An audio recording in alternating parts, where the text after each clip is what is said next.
मोक्षमार्गस्य नेतारं भेतारं कर्मभूभृतां ज्ञातारं विश्वतत्त्वानां वन्दे तद्गुणलब्धये। दर्शनं यस्य वैराग्यवर्धकमगनाशकं प्रशान्तिदायकं चाहं वन्दे सुनीलसागरम्। जय बोलो देवादिदेव वर्तमान शासनायक महावीर भगवान की। मुनिकुंजर ज्येष्ठाचार्य श्री आदि सागर जी महाराज की। तीर्थभक्त शिरोमणि परम पूज्य आचार्य महावीर कीर्ति जी महाराज की। युग श्रेष्ठ तपस्वी सम्राट आचार्य सन्मति सागर जी महाराज की। साक्षात विराजित चर्या चक्रवर्ती चतुर्थ पट्टाधीश मम प्राण गुरु श्रेष्ठ आचार्य भगवान सुनील सागर जी गुरुदेव की। पावागढ़ सिद्ध क्षेत्र की।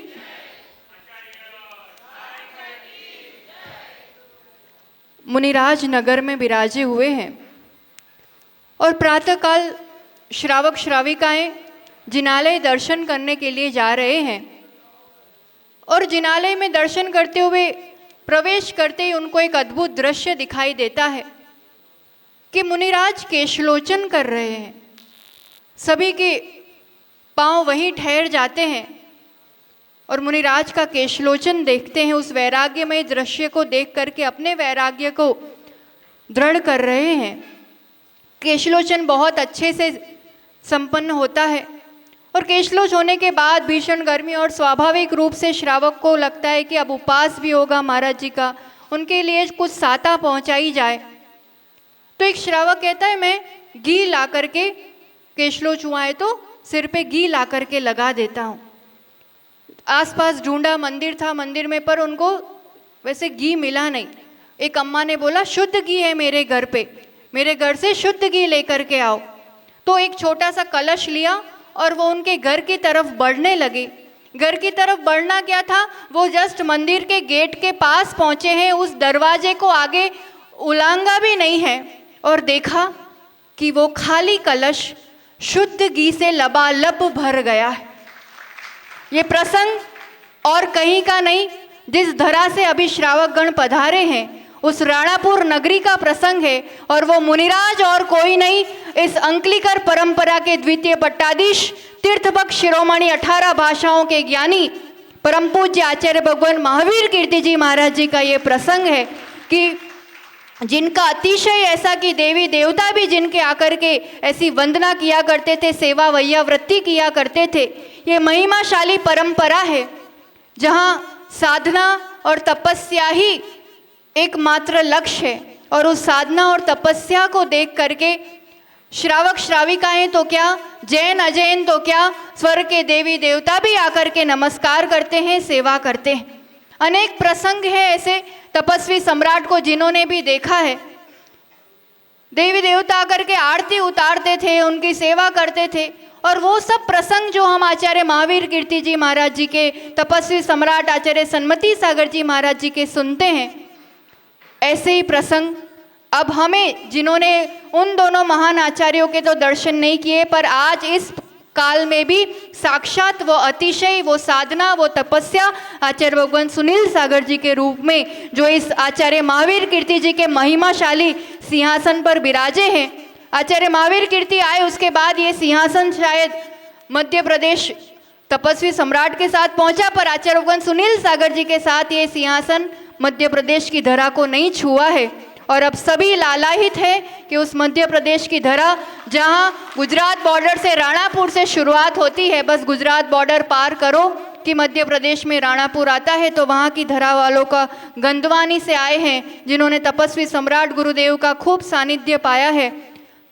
तो चातुर्मास की विनती के लिए तो श्रुत पंचमी एक विशेष अवसर होता है जब चातुर्मास के लिए विनती की जाती है। दाहोद की धरा पर श्रुत पंचमी पर्व मनाया जाने वाला है, तो जिन जिन की भी भावना है वो उस धरा पर वहाँ पर पहुँचे, अपनी विनती रखें, क्या पता किसका सौभाग्य जाग जाए। बाकी पहले से ऐसी कोई घोषणा नहीं होती है, भावना तो बहुत सारे श्रावकों की है, किस धरा का पुण्य जागता है कि अतिशयकारी चरण वहाँ पर पड़े। आचार्य महावीर कीर्ति जैसा ज्ञान का शोभशम कि किताब खोलने की भी ज़रूरत नहीं पड़े और सारी गाथाएं घंटों तक जो पारायण कर सकते हैं, ऐसा अद्वितीय ज्ञान का शोभशम आचार्य भगवान सुनील सागर जी गुरुदेव का। जहाँ जाते, जिस प्रांत में जाते, उस भाषा में उद्बोधन देकर के श्रावकों को, भक्तों को अपना बना लेते हैं।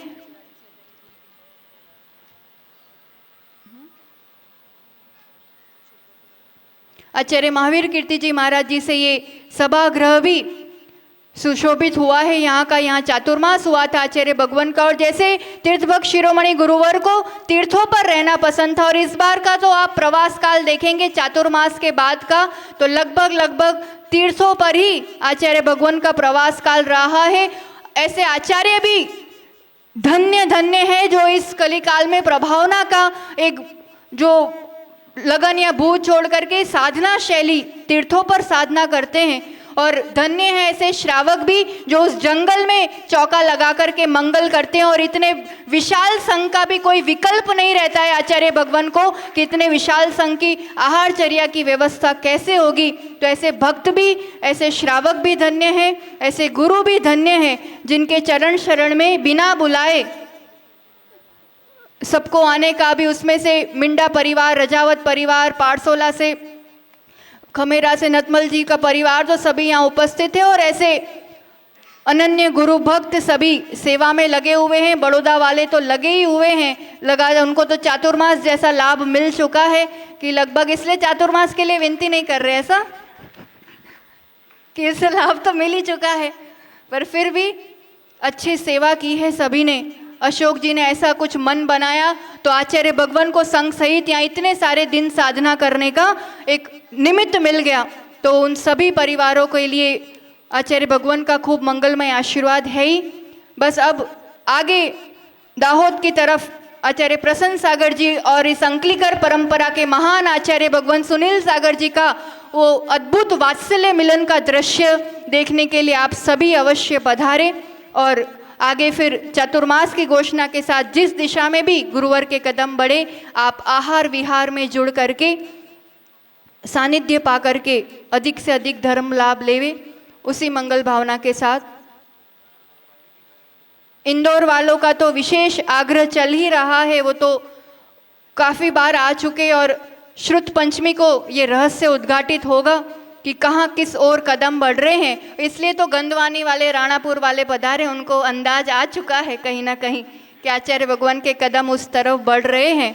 तो ये सभी श्रावक, अभी तो शुरुआत हुई है।